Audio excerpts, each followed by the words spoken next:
الحمدللہ وہی تاثیر ساری خوش نصیبی ہے کہ سارے کو اج پھر استاد الحکماء پروفیسر حکیم اصغر صاحب تشریف لائے سفیر طب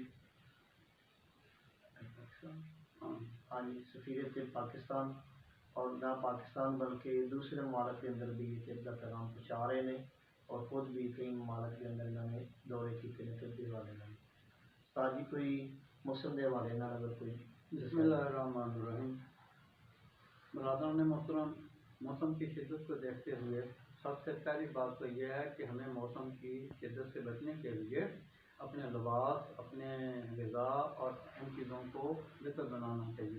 کبھی بھی جیسا کہ سموک اس سے پہلے سموک کا موسم تھا دھند کا موسم ہے کبھی بھی ننگے پاؤں یا جسم کو بغیر حفاظت کے ہمیں باہر نہیں نکلنا چاہیے بغیر ضرورت کے باہر نہیں نکلنا چاہیے. دوسری بات یہ ہے کہ یہ جو موسم ہے اس موسم میں ہمیں خاص طور پہ اپنی غذاؤں کا خیال ضرور رکھنا چاہیے. اور جیسا کہ آج مطلب دیکھیں ہیٹر لگا ہوا ہے ہیٹر سے فوراً باہر نہیں نکلنا چاہیے.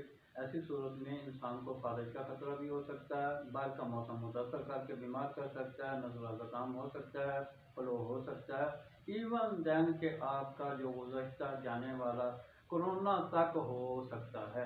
اس سے بچنے کے لیے کیا ہے ہمیں کہوا جات سے مدد لینی چاہیے.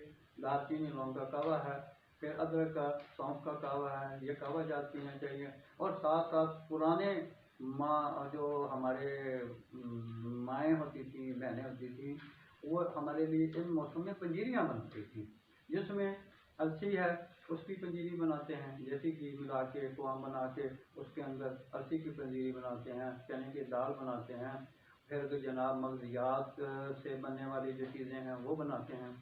تو یہ نہ سمجھتا ان چیزوں کو آپ ریگولیٹ کر کے ضروری نہیں ہے کہ آپ چرگوزہ پستہ ہی مونگ پھلی آسانی سے مل جاتی ہے اس کو بنا لیں.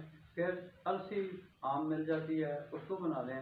پھر جناب گندم ہے اس کا نشاستہ بنا لیں. یہ وہ چیزیں ہیں میں سمجھتا ہوں کہ ان کو ناشتے میں ضرور رکھنا چاہیے. اب دیکھیں گاجر ہے آم ملنے والی چیز ہے اس کا حلوہ بنا لیں اس کا گجیلا گھروں میں بن سکتا ہے کسی دور طرف جانے کی ضرورت نہیں ہے.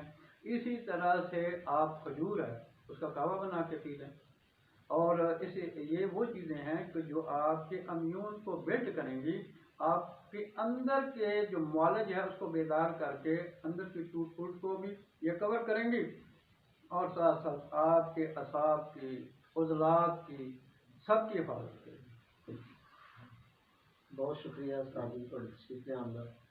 السلام علیکم. وعلیکم السلام ورحمۃ اللہ. طب صابر زندہ باد.